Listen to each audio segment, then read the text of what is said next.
Hello and welcome to CATEX-TV. I'm Tom Bailey in London. It's 4:30 PM in London, 11:30 Eastern Time and 12:30 in Bermuda. Today in history, today in 1535, Sir Thomas More was executed in England for treason. And today in 1785 in the US, Congress resolved that the US currency should be named the dollar and adopted decimal coinage. And now to the news. At least 700,000 people are now reported to have fled rising floodwaters in southern China as rainstorms continue to deluge large areas of the country.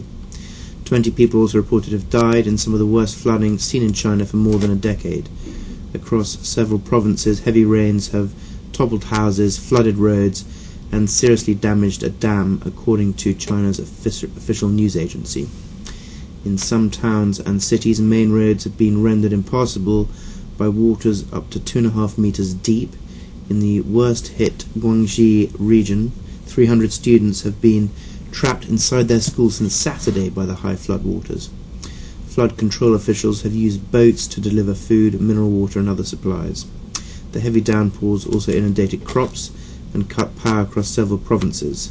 Last week, China's National Flood Prevention Office estimated the floods had caused losses of more than $1.58 billion. Since then, the floods have spread, likely pushing up the costs to families and businesses alike. Forecasters say worse weather may be on the way as the peak of the annual wet season nears. And now, still in China, China's government has blamed Uyghur exiles for inciting a riot in the country's western Jiangxing region that it says left 140 people dead and more than 800 injured. According to the official news agency, the deaths occurred in the city of Urumqi on Saturday after a protest against the government's handling of the industrial dispute turned violent. The agency said rioters burned and smashed vehicles and fought with police, while state broadcaster CCTV showed footage of people throwing rocks at police and overturning a police car. The news agency had reported earlier that 3 people died in the clashes, all of them ethnic Han Chinese, as well as 1 police officer. But in follow-up reports today, the death toll escalated sharply, with officials saying it was likely to rise further. The clashes are the deadliest outbreak of ethnic unrest to take place in the Jiangxing province for several years.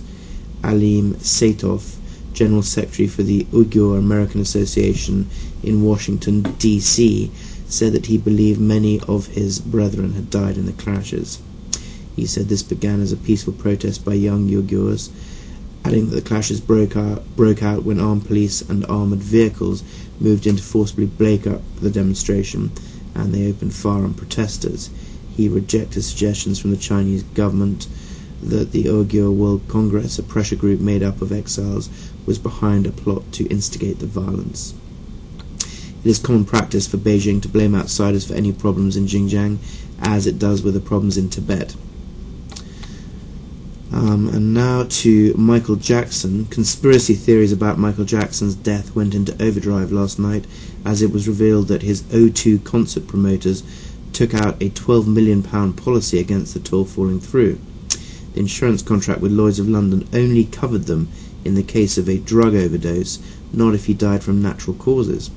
The revelation has caused an online storm, with thousands now speculating wildly on why promoters AEG Live thought an overdose was an issue. One source said there have been angry phone calls to the promoters. People cannot understand why, if you were taking out an insurance policy, you would focus solely on a drugs overdose unless you knew something that others didn't. They added, it just doesn't seem right. People have the right to ask questions.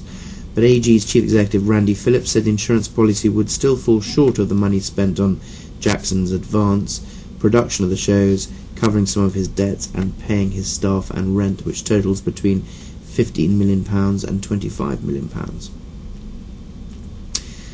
The current economic downturn is boosting demand for reinsurance as insurance increasingly seek alternative sources of capital in the face of tough conditions on financial markets, according to Dennis Kessler, the chief executive of French reinsurance company SCOR.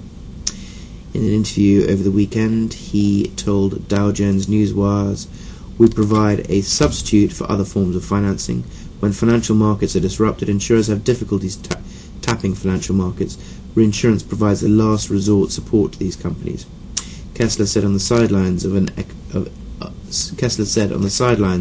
of an economist conference in Aix-en-Provence, unlike financial markets which can be disrupted or can even close altogether, reinsurers are always open for business.